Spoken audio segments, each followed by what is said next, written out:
Greetings, good citizens. It's Laz. Welcome back to the Fright Club, one-stop shop of all things horror.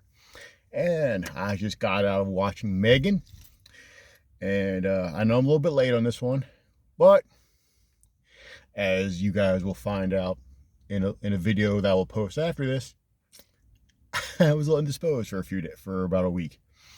Uh, but I was really looking forward to this movie too. So, how I got to see it today?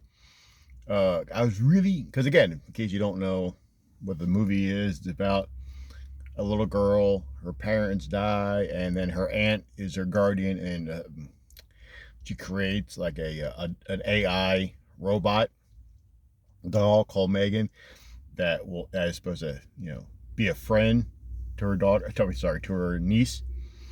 And even from the first trailer I saw on YouTube, I'm like, oh, this looks creepy. And because dolls creep the fuck out of me out. Oh, sorry, kids. But yeah, no. Not like, not scary dolls or whatever, but like lifelike dolls. Like dolls that are supposed to look like porcelain baby dolls are creepy as hell to me. And I still think that's where Annabelle, at least the movie Annabelle, where they missed the cue, or at least to me they missed an idea, because Annabelle is way too ugly to be scary, the doll wise. But M3gan is, you get the right exact uncanny valley where you're like, it could be real, but there's something there. And I'm very happy to say this movie is creepy as balls. Like, yeah, it's PG-13 and all that stuff, and I know, but it's a slow burn, and they take their time, which I like. But when M3gan, when the switch happens, when something flips the switch, oh, it's good. And according to Fangoria, apparently 95, like most of M3gan is animatronics. I don't know if they use any CGI to sweeten up any shots, but apparently most of it's CGI except for the dancing bit, which I think is awesome. Like most of it's like practical effects and stuff. It's old school, which I loved. My only complaint about this movie is, at least in my estimation, at least in my opinion, everyone in this movie is a dick. Like, you really don't have anyone to root for really till like the ending. To me, I was rooting for M3gan, and not in the Jason Voorhees kind of way, but I was like, no, M3gan's the only one who cares about this kid. Her aunt doesn't seem to give a shit. She's using her as a prop and stuff. So I was like, oh, that's kind of bad. And the ending's a little, not spoiling anything. The ending kind of falls apart a little bit for me. Not much. Not much. Like, the creep factor is always there. And I thought like the whole puppeteers things and the voice of M3gan, really well done, really creepy. And also I think this is exactly what the horrendous remake of Child's Play I think was trying to do, or was trying to make Chucky like this evil AI thing, but it missed the bar so much. And whereas this movie gets it, this movie sticks the landing with what it wanted to do about the evil AI and how it can manipulate things and how much we rely on technology. So good.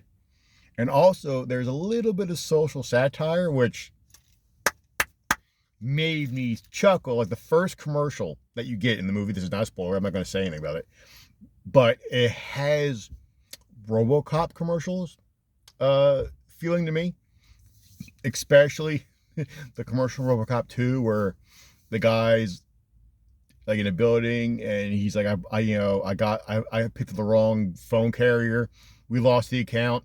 He puts a gun to his head, blows his own head off, and you see a picture of his family, and it goes to the logo of OCP Telecommunications or whatever. It's that kind of vibe, and I loved it. Like, first 5 minutes, I'm laughing, and in a good way. And you get that little bit sprinkled in, which I really enjoyed. Like the crassness of consumerism, or how companies will use humans and kids and anything they can to sell a product, which I enjoyed. I thought it was really good. I highly recommend this movie. For me, this movie gets 3.5 stars. Like, it's a really good B movie, like not B movie, like a B plus. No, like 4. If I'm going 5 stars, no, 5. That's stupid wrestling crap. So 4 stars, 3.5. It's a very B plus to me, and I highly recommend it. I say if you like creepy movies, that doesn't have a lot of boo scares either, which surprised the crap out of me because it's a teenage movie and it's made by Blumhouse. So usually that means a bunch of jump scares. There really weren't any. Like there are a few, but not like Insidious where it's just,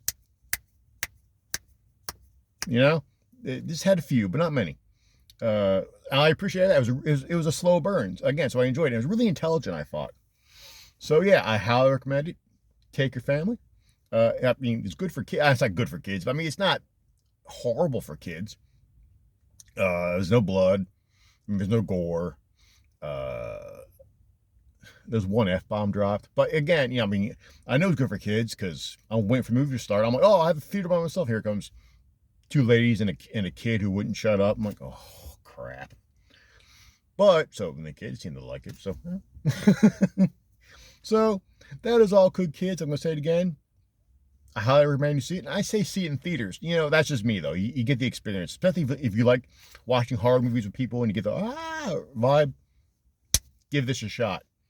So until next time, good citizens, catch you on the flip side, and good journeys.